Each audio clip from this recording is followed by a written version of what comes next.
काल पास्टरकडे गेली. पास्टरनं म्हटलं, पास्टर रूम बघा ना. तर पास्टर म्हणे आम्हाला पण रूम भेटत नाही म्हणे, कारण आता कसं आहे इकडं बिल्डिंगा तोडतात म्हणे, त्याच्यामुळे रूमच भेटत नाही. तर सिस्टर म्हणे ते रूम चांगलं आहे म्हणे. म्हटलं नाही, लोक बोलतात की आम्हाला लांब पडतं यायला वगैरे असं तसं. त्यामुळे लोक काय रोज येतात का तुमच्या घरी म्हणे, आणि जरी आले तर ओला करून येत आहेत. नाशिकला येऊ शकतात, नाशिकला रूम घ्या म्हणतात म्हणे, तर तिथे येऊ शकतात आणि इथे यायला लांब पडतं म्हणे. आणि जरी यायचं जरी असं समजा जर आपल्याला जर आपुलकी असते म्हणे तर आपण ओला करून जाऊ शकतो. आता तुम्ही धुळ्याला नव्हतं एवढं लांब जात म्हणे तुमच्या आईला भेटायला. कोणाचं कशाला ऐकायचं म्हणे, तुम्हाला काय त्रास होतो आहे, एवढं सामान तुम्ही एकटं काढणार आहे का. मी म्हटलं पास्टर म्हणजे मला ना अजिबात सकाळी वेळच नसतो म्हटलं. सकाळी 5:30ला घरातून निघते म्हटलं. मला 15 मिनटं जरी उशीर झाला ना की लोकांचे बोलणे खावं लागतात म्हटलं. आणि तरी लोक म्हणजे बोलतात की घर घाण ठेवते, टाकी स्वच्छ नाही करत, अमुक नाही करत. किती पैसा लावतो तुम्ही बघतात ना म्हटलं घरासाठी. हे खराब नाही झालं का ते करा, ते खराब नाही झालं का हे करा, ते बटन आहेत, अमुक आहेत, ते आहेत.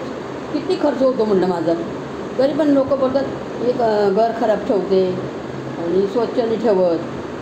तर पास्टर म्हणे सिस्टर मी तुमच्या भावना समजू शकतो म्हणे, कोणाकडे कधी लक्ष नाही द्यायचं म्हणे. या काय रिकाम्या असतात, त्यांना काय घरात काम नसतं, नवरा आणून देतो पैसा आहे तर आपलं आपलं मस्त घर साफसफाई करायची. तुम्हाला वेळ नसतो म्हणे, तुम्हाला तुमच्या मागं कामं पडलेले असतात म्हणे, तर लक्ष नाही द्यायचं म्हणे. आणि चांगलं तुम्हाला माहिती आहे बाबा, मी जर असं तरी माहीत पडलं इकडनं तिकडनं की कोण आपल्याला काय बोलतं मागे, की तुम्ही लगेच टेन्शन घेतात. अजिबात टेन्शन नाही घ्यायचं सिस्टर म्हणे, तुम्हाला मग त्रास होतो ना म्हणे. हो म्हणलं, मग बघा ना म्हटलं. म्हणजे मग जे लोक बोलतात ना की एवढं घर घाण ठेवते ते हे करतो, मग त्यांना म्हणायचं ना 2 दिवस या, मदत करा, राहा, आवर सावर करा, स्वच्छ करून द्या घर. यायचं महिन्यात एकदा, साफसफाई करून द्यायची, आवरून द्यायचं. तर म्हटलं बघा ना म्हटलं काय बोलायचं म्हटलं पास्टर. तर मला म्हणजे मनस्ताप देतात म्हटलं. मला प्रत्येक ठिकाणी पैसा लागतो, मी स्वतः पोटाला खात नाही म्हटलं. कामाचं काय खरं असतं का, एक काम सुटतं, एक जातं, एक येतं, एक जातं.